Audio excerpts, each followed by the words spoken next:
Welcome to the Do Good Legacy podcast. Today's episode is a catch up on my life, on my biggest breakthroughs, on kind of what I've been going through. Last week, I got on social media and I cried.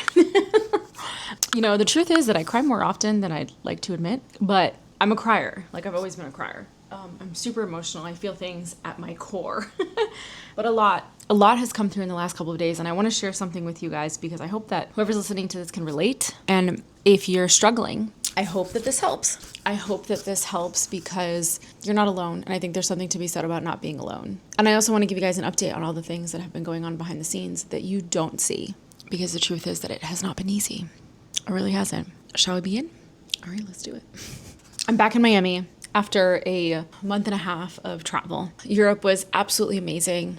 It was everything I knew I needed and more. And I'm so grateful that I took that time to go. I also realized, and I think this has been the biggest transformation for myself over the last couple of weeks, if I'm being honest. The realization of how hard I am on myself is like an actual problem. The expectations that I hold and when I don't meet them really cripple me. And as someone who struggles with mental health, I realize how much of that has really, really affected me in my life. And if I'm being honest, it's probably affected me more than I wanted to. I'm looking at my computer on this side because there are things that I want to talk about that I think are really important and valuable for whoever's listening to this. I publicly shared before I left to Europe that I broke up with my 1.5 years, almost 2 years boyfriend. We were official for like 1.5 years and we lived together and everything, and he moved out of this apartment. And for some odd reason, I had a very weird expectation that when I came back, that I would feel like, I knew that I would feel maybe a little bit uncomfortable, but that I would be totally fine, everything would be great, and I'll get over it, and blah, blah, blah, blah, blah. And that could not have been further from the truth, if I'm being honest. Walking into this apartment that we moved in together and feeling the emptiness of not having that person here was really hard. As the independent female that I am, who can do it all by herself and all the things, sometimes I just don't want to. And like, it's an understatement to say that having him around didn't help me tear down my walls. And I'm not going to get into why we ended things, and because that's obviously nothing that we need to talk about here. But I will say that it was something that was mutual, and it was a decision that was made, and it was one of the hardest decisions. I was so hard on myself getting to this apartment and being here and thinking that I would be totally fine. And I can't even tell you guys the amount of times that like I work from home and he usually would get home around like 6 or 7. And I would think to myself, oh, I need to stop working so I can cook dinner because he's going to walk through that door. And then he didn't walk through that door.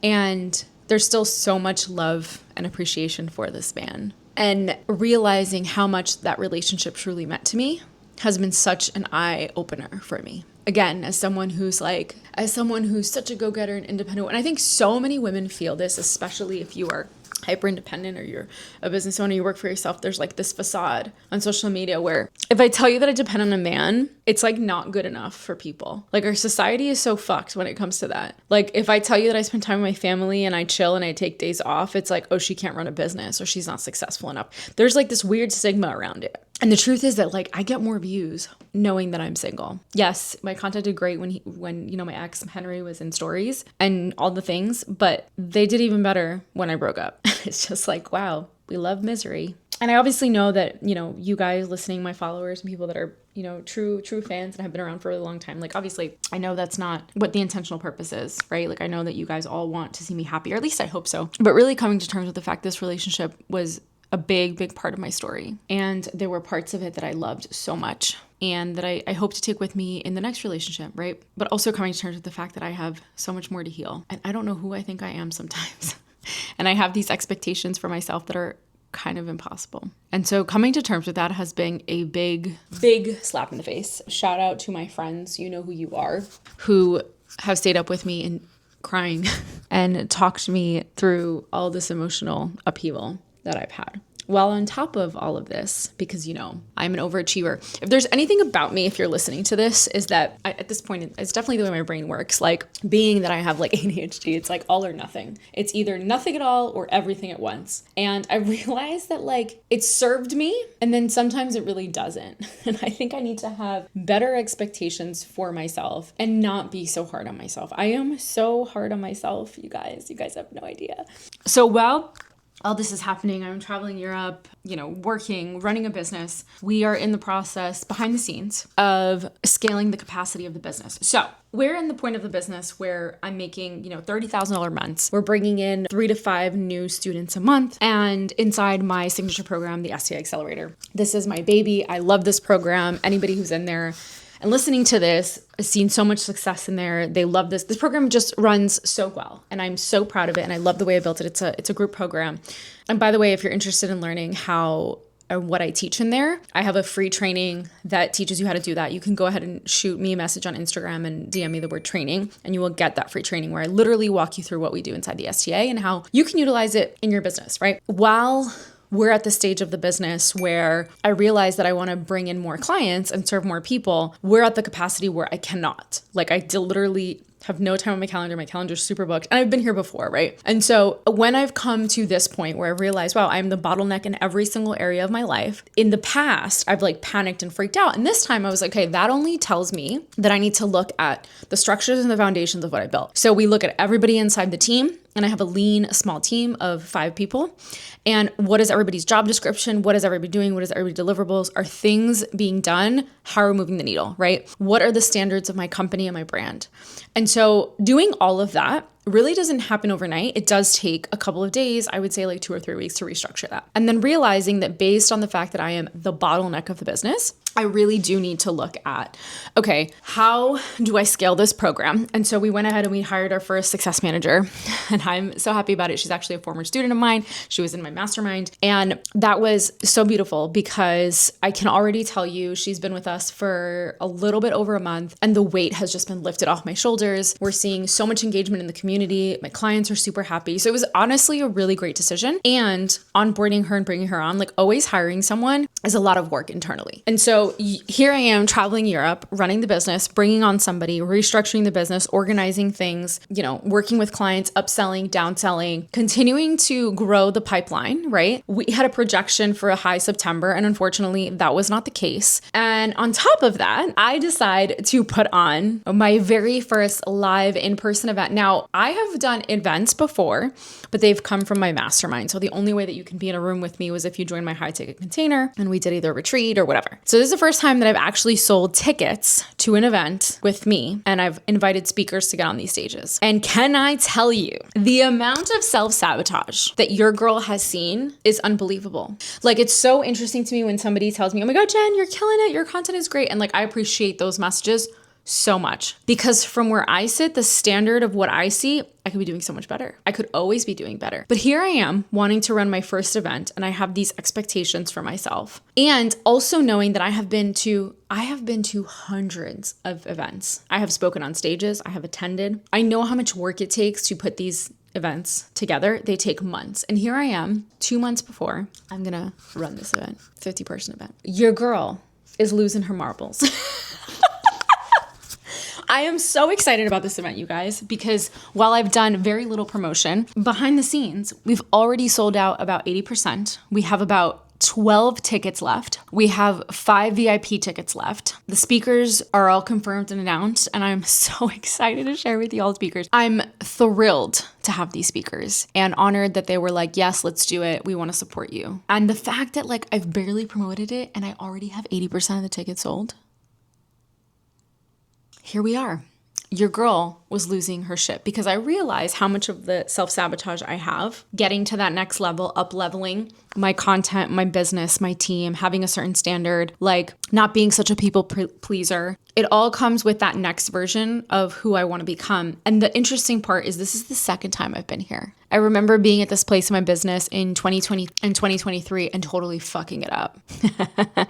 And now I'm here again, and I know what not to do, and I'm excited for it, and I'm thrilled. This event that I'm having at the end of October 25th in New York City, it's going to be in Midtown. If you want to come, the link is in the show notes below. We have some amazing epic speakers. It's all going to be about 2026 and personal branding, how to build community, how to share your mission and vision of what you want to be in the world or who you want to be in the world, and how to curate that community of people. And we're going to do this in this room. One of my big things for 2025 was to build more of a community and get offline and on to into rooms because I love in-person connections. Like I love meeting you guys. I'm such a hugger. If you're not a hugger, don't come to my fucking event because I will hug you. It's going to happen. You're going to walk in. I see you. I'm going to hug the shit out of you. That is who I am. I'm such a hugger. Okay.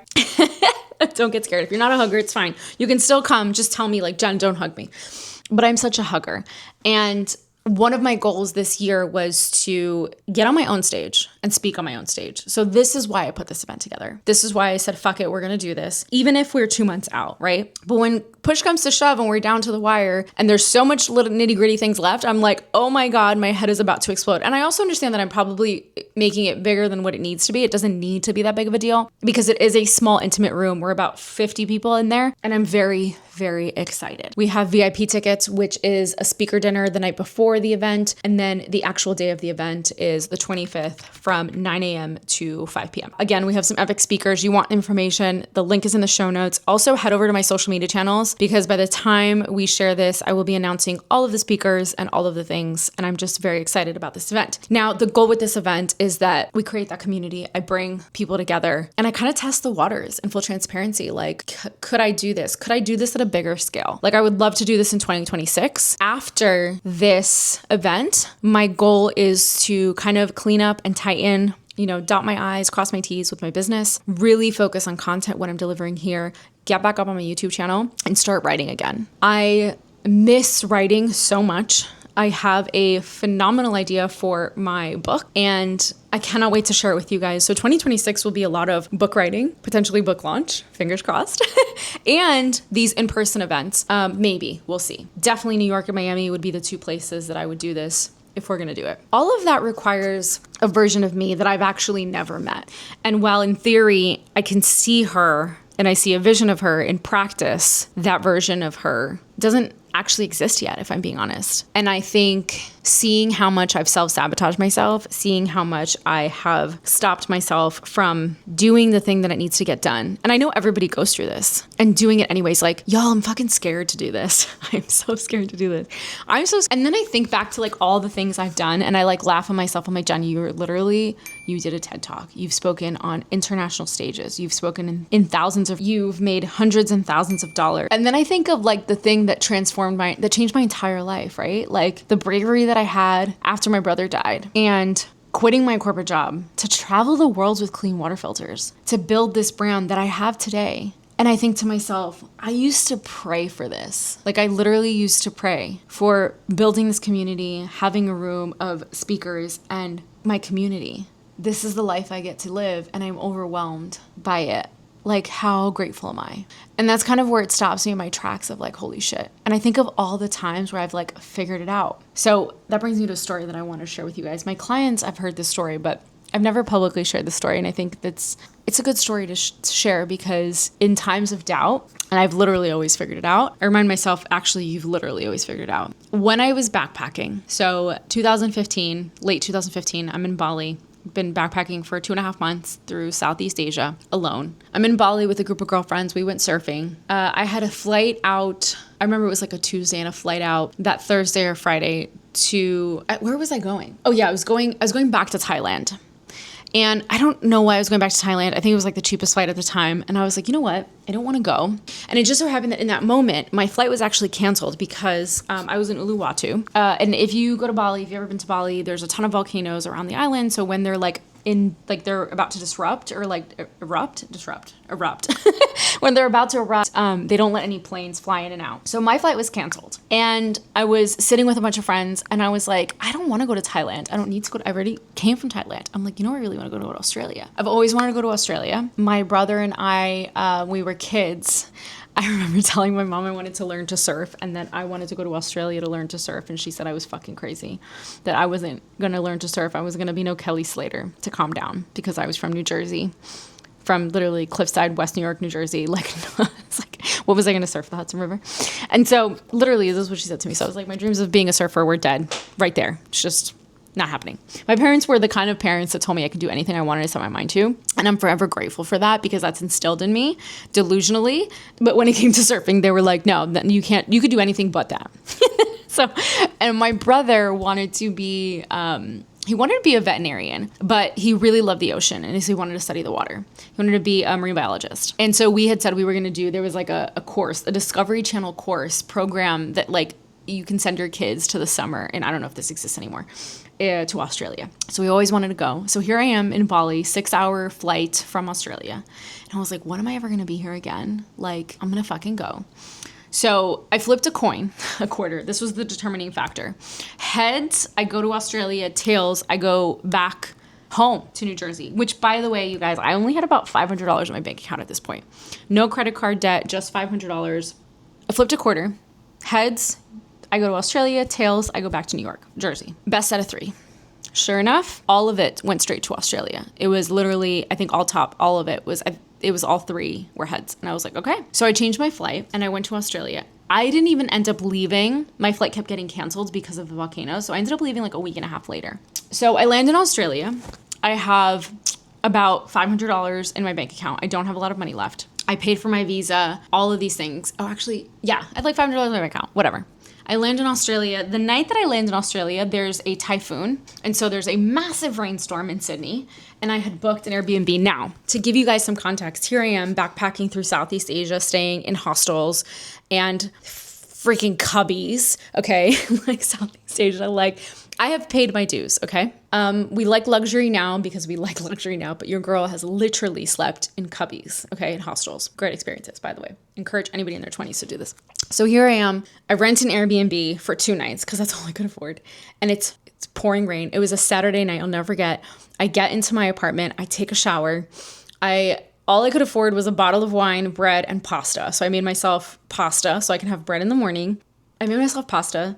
I was painting my nails and I had Sex in the City on. And my best friend calls me, Stacy, and she calls me FaceTime. And I'm sitting there painting my nails. Mind you, I'm halfway through this bottle of wine at this point. And she's like, oh my God, you're in Australia going out? And I was like, no, like it's pouring. Like it's actually, I can't go out. Like there's flooding. I'm like, I'm staying home. And she's like, oh, okay. And she's like, what are your friends doing though? And I was like, well, I don't have any friends here. All my friends are travelers. And so nobody's like actually in Sydney. She's like, oh, she's like, okay, well, what's your game plan?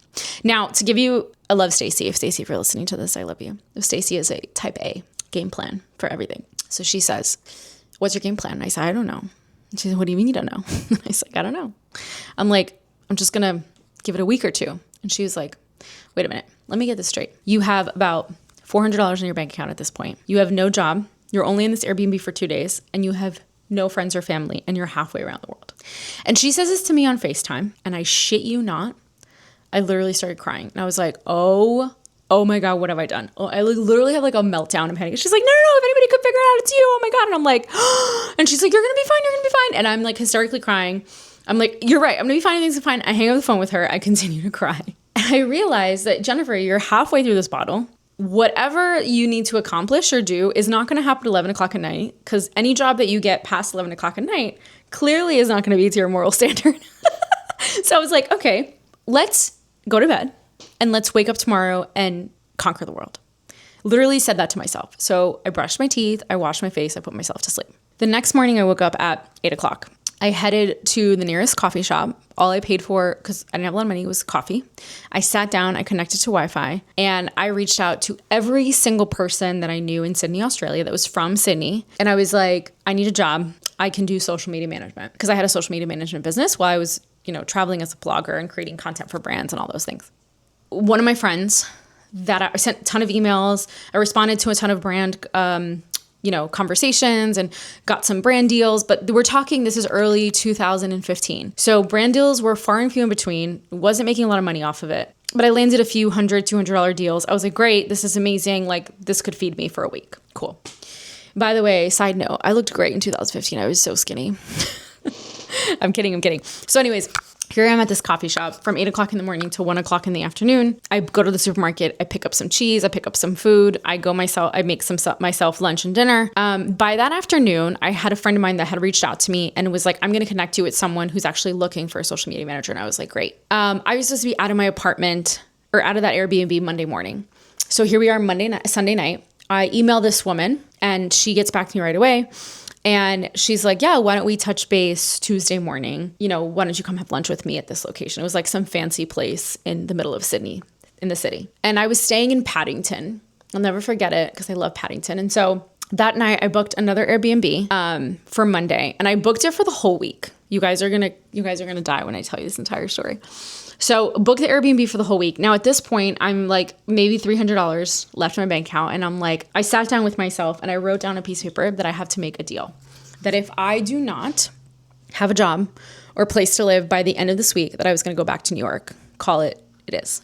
And I didn't want to. Like, I really wanted to stay in Sydney and give it a try and see if I can actually like make it my home base, even if it was for 3 months, but most likely for a year. So I leave this Paddington Airbnb. I go to my new Airbnb, which happens to be in Double Bay, which I later find out is one of the most expensive areas in Sydney. They used to call it Double Pay, but I didn't know this. I eventually figured it out when I went for runs, and like every single car parked on the street was like a Rolls Royce, a Mercedes-Benz, a Ferrari, a Bugatti. Like I was like, what? Where am I? It's like, be careful. Anyways, so I get to this Airbnb, beautiful lady. We'll go back to the second. Mind you, I've been backpacking. So all my clothes is like, I look kind of homeless. Like I'm literally in like shorts and t-shirts, and like I'm in a city, people dress really nice. I'm like, I can't go to this business lunch looking like I'm homeless. So I find this boutique around the corner from where I was staying, and the woman had like a rack outside for sale, and I ended up buying this like really cute top. And I was like, great. I had a pair of heels that I did pack, like one pair of heels, every backpacker knows. So I had a pair of heels, and then I had a pair of jeans. So I had the jeans, the thing. So your girl can clean up really well. So I got all dressed up. Tuesday morning comes, I did my homework. I get ready. I go to this lunch. I'm there on time. My bank account is looking tired. Like it's looking hungry, right? And I'm sitting there and we're talking. To make a very long story short, the lunch was supposed to be like an hour, ended up being 4 hours. In that 4 hours, she agreed to be my client. I told her my situation. She made a deposit of $1,500 into my bank account right away. And I was like, oh my God. I remember walking out of there and being like, holy shit. On top of this, she invited me to a networking event on Sydney Harbor that Thursday. I was like, yes, I'm there. But she was like, just be advised, like it's really nice. Like you have to dress up. I was like, I got it. Don't worry. Went back to the boutique. I had seen this like gorgeous outfit that I was like, oh my God, I want to wear that. But it was expensive. But now I had money. So I bought the outfit. I bought the shoes. I'm like, I'm going to wear this.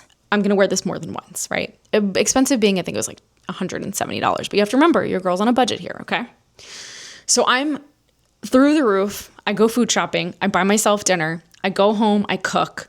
I start working. I start putting stuff together. This event comes Thursday. By the way, the Airbnb that I was staying at was... it was like a shared. So I was basically staying in someone's house in their room, right? So I was renting the room, and then they had the entire apartment. It was a beautiful apartment. My roommate was the best. She is the best. I miss her. I know if she's listening to this, I hope that she puts a smile on her face because she changed my life. And so I go to this event, Sydney. I'm super nervous. What ends up happening at this networking event is I end up pulling 2 more clients from this event. And by Friday afternoon, that week later, I had $3,500 in my bank account, almost $4,000 in my bank account. I went to the bank and I opened up a bank account. And then I was like, okay, I need to start looking for apartments. So Saturday I woke up really early and I started looking all over Sydney for apartments. Apartments in Sydney were really expensive and I had only so much money. And after a day of seeing apartments, like I kid you not, I must have seen like a dozen apartments. I went back to my apartments this Saturday morning. And I was like, fuck, I can't, like everything is way out of my budget. Like it's going to be half of what I make. And like, I want to enjoy myself here. Like I just want like a nice room, whatever. I tell my roommate the situation and she actually says to me, hey, listen, her husband was a professor north of Sydney. So he wasn't around and she was like, I want to go visit him, but I can't because I have to take care of these Airbnb listings. We're thinking of stopping the Airbnb by the end of the year. Now, to give you guys an idea, this was at the end of October, beginning of November. So we had like up 2 months left of the year. And she was like, how do you feel about staying here for free for the remainder of the time if you take care of the Airbnbs and who goes in and you kind of give them the run through, you clean up, you change the sheets, do all the things. And then if you really like that and it goes well, like you can stay in January. And I was like, are you kidding me? I'm in. Where do I sign? Guys, in exactly 7 days. I can't believe it. And I say this story every single time and I'm like, holy shit. There's nothing about the story that isn't true. Like, I kid you not. In 7 days, I had over $4,500 in my bank account, a job, clients, a place to live, and I started making friends. And here I am building life in less than 7 days. Because I believe that when there's a will, there's a way. And I have this like figure out mindset. And that was how I stayed in Sydney. I ended up living in Sydney for almost a year. It was like 10 months. I had the most amazing experience in Sydney. And I love, love, love Sydney. It's just very far from the people I love the most, which is why I don't live there. So I say all this to say that in times of doubt, fears, insecurities, and I also struggle with remembering this, I remember that there's always a way. And eventually I would figure it out. And if it isn't for me, it isn't for me. But I also believe that if I had the thought of greatness, this idea, this vision of what I want to create, like that thought, that idea is happening for a reason. It's not just happening because. If you're listening to this and you're someone who has that, like, I want to build this, I want to start this, I want to do this business, I want to build this community, I want to go here, I want to do there. And nobody else around you has these ideas. And you're like, am I crazy? Am I scrolling too much to Instagram? You're probably scrolling too much to Instagram, but that's a whole other conversation. But actually, it's because something is meant for you. Being in Australia changed my entire life. And there isn't a time and place, I would not take that back, that whole experience. When I tell you that I literally gave because I had no money. I was like, if I don't find a place to live, I don't find money, clients, in less than 7 days, I got to get the fuck out of here because I can't afford to be here. And I did it. And so I will leave that with you guys here, that I hope you find inspiration in my story. And you know that if you are going through a hard time, if you are going through transition where you are almost feels like you're being forced to let go of an older version of you, which is what it feels like for me right now, know that I'm with you and I'm there. And if you're listening to this and this really resonates, do me a favor, please DM me, share it with me. Let me know that I'm not crazy, because here I am spilling my guts on social media through my podcast, and giving you an insight of like what the fuck is going on in my life and why it feels crazy. But yet I'm insanely grateful, because I literally used to pray to be here. And here I am. All right, we will leave it there. I love you all. Have a beautiful day. Thank you for being here. And I'll see you next week.